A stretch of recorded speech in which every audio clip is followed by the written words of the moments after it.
जहाँ एक तरफ दुनिया भर की कंपनीज एआई रोबोट्स को बनाने में लगी हुई है, वहीं दूसरी तरफ एक कंपनी ह्यूमंस को ही एआई रोबोट जितना कैपेबल बनाया जा सके उसके इन्वेंशन में लगी हुई है।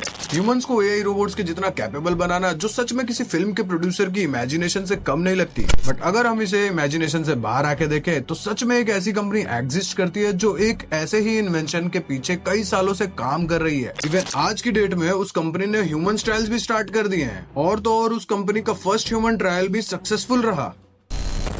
तो उस कंपनी का नाम है न्यूरालिंक। न्यूरालिंक बेसिकली एक अमेरिकन न्यूरो टेक्नोलॉजी कंपनी है जिसे 2016 में एलोन मस्क ने शुरू किया था। कंपनी ने अपने पहले फेज में न्यूरो साइंटिफिक रिसर्च के कई मशहूर साइंटिस्ट और इंजीनियर्स को हायर किया था। उसके बाद जनवरी 2017 में एलोन मस्क ने इस कंपनी के ट्रेडमार्क को खरीद लिया एंड अप्रैल 2017 में ये अनाउंस कर दिया कि इस कंपनी के शॉर्ट टर्म गोल्स है सीरियस ब्रेन डिजीजेस का इलाज करना, और वहीं लॉन्ग टर्म गोल्स थे ह्यूमन एनहांसमेंट या ट्रांसह्यूमनिज्म, जिसके लिए उन्होंने एक डिवाइस का इन्वेंशन करना शुरू कर दिया और उस इन्वेंशन का नाम दिया टेलीपैथी। ह्यूमन एनहांसमेंट और ट्रांसह्यूमनिज्म यानी ह्यूमंस की नेचुरल एबिलिटीज को इम्प्रूव करके बढ़ाना, जिससे ह्यूमन की फिजिकल, मेंटल और इमोशनल कैपेबिलिटी को एनहांस किया जा सके with the help of technology and science, जिसके बाद ह्यूमन सुपर ह्यूमंस में कन्वर्ट हो सके। और साथ ही बात करें टेलीपैथी इन्वेंशन की, तो टेलीपैथी एक ऐसा माइक्रो डिवाइस है जिसमें एक माइक्रो एआई चिप इंस्टॉल्ड है जो कि ह्यूमंस के ब्रेन में इम्प्लांट होने के बाद ह्यूमंस के ब्रेन की एबिलिटीज को इंक्रीज कर देगा, जिससे ह्यूमंस के ब्रेन की एबिलिटीज उनके नेचुरल एबिलिटीज से कई गुना ज्यादा बढ़ जाएगी। इवन टेलीपैथी डिवाइस को इम्प्लांट करने का प्रोसेस कुछ ऐसा है जिसमें इस डिवाइस को ह्यूमंस के कॉर्टेक्स के ऊपर वाली लेयर में बिना किसी ब्रेन सर्जरी के इम्प्लांट किया जाएगा। कॉर्टेक्स यानी ब्रेन का आउटर लेयर, या यूं कह सकते हो ब्रेन का कवर, जो ब्रेन का एक इम्पोर्टेंट पार्ट होता है। बेसिकली ब्रेन का ये वो पोर्शन होता है जिसमें बहुत सारे न्यूरॉन्स होते हैं जो इन्फॉर्मेशन प्रोसेसिंग का काम करते हैं। ह्यूमन टेस्टिंग से पहले न्यूरालिंक ने एक्सटेंसिव एनिमल टेस्टिंग भी की है, जिनमें उन्होंने मॉन्कीज के ऊपर इस डिवाइस की टेस्टिंग की, जो कि सक्सेसफुल भी रही। पर बाद में मॉन्कीज के ऊपर एक्सपेरिमेंट ने कंट्रोवर्सीज को भी बढ़ावा दे दिया।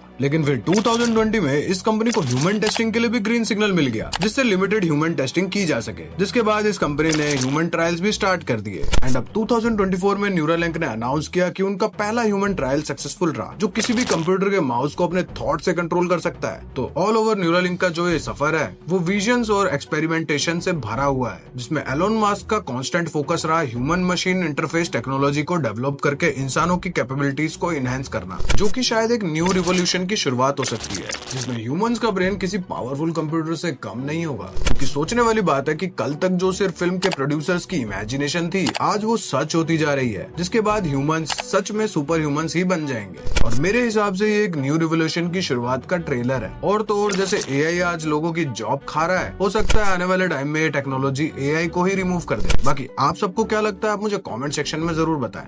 बाकी वीडियो अच्छी लगी हो तो वीडियो को लाइक करें, शेयर करें अपने फ्रेंड्स के साथ, और ऐसे इंटरेस्टिंग कंटेंट के लिए चैनल को सब्सक्राइब करना ना भूलें। सो मिलता हूं तुम सबको हमारी नेक्स्ट वीडियो में किसी और टॉपिक के साथ। तब तक के लिए स्टे ट्यून्ड एंड जय श्री राम।